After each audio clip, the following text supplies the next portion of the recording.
Hi అండి. కేవలం వరిపిండి ఒక్కటే ఉంటే సరిపోతదండి. ఇంట్లోనే పప్పు చెక్కీలన్నవి ఈజీగా ప్రిపేర్ చేసుకోవచ్చు.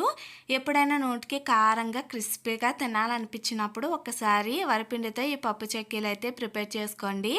చాలా అంటే చాలా టేస్టీగా ఉంటాయి. నచ్చితే ఒక చిన్న లైక్ ఇవ్వండి. ఫస్ట్ అయితే వరిపిండినైతే తీసుకున్నాను 1 కప్పు. దాని తర్వాత వరిపిండికి తగినంత సాల్ట్‌ని, తగినంత కారాన్ని కూడా వేసేసుకున్నానండి. 1 టీ స్పూను జీలకర్రని వేసుకున్నాను.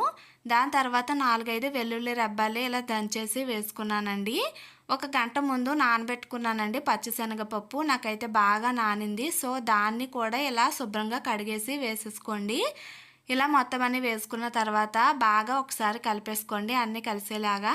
తర్వాత గోరువెచ్చని నీళ్లు వేసుకుంటూ, వేసిన వెంటనే చేయి పెట్టకుండా ఇలా ఒక్కసారి స్పూన్‌తో కలుపుకోండి, వేడిగా ఉంటాయి కాబట్టి.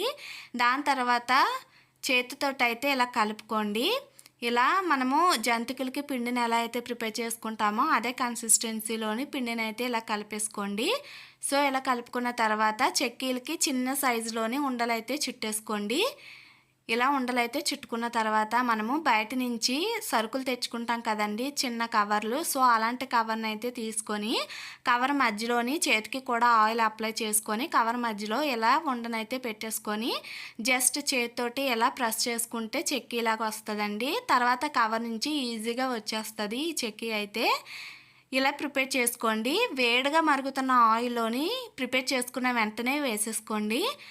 ఆయిల్ అనేది వేడిగానే ఉండాలండి. సో, వేడిగా మరుగుతున్న ఆయిల్లోనే ఒక్కొక్కటిగా వేసుకొని 2 పక్కల ఇలా టర్న్ చేసుకుంటూ బాగా కలర్ వచ్చేంత వరకు వేగించుకోవాలండి. సో, అలా బాగా కలర్ వచ్చేంత వరకు వేగించుకొని తీసుకుంటే మన పప్పు చెక్కీలు అయితే రెడీ అండి. పిల్లలకి స్నాక్స్ లాగా, అలాగే ఈవినింగ్ టైంలోని టీ టైంలో తినడానికి కూడా ఇవి చాలా టేస్టీగా ఉంటాయండి.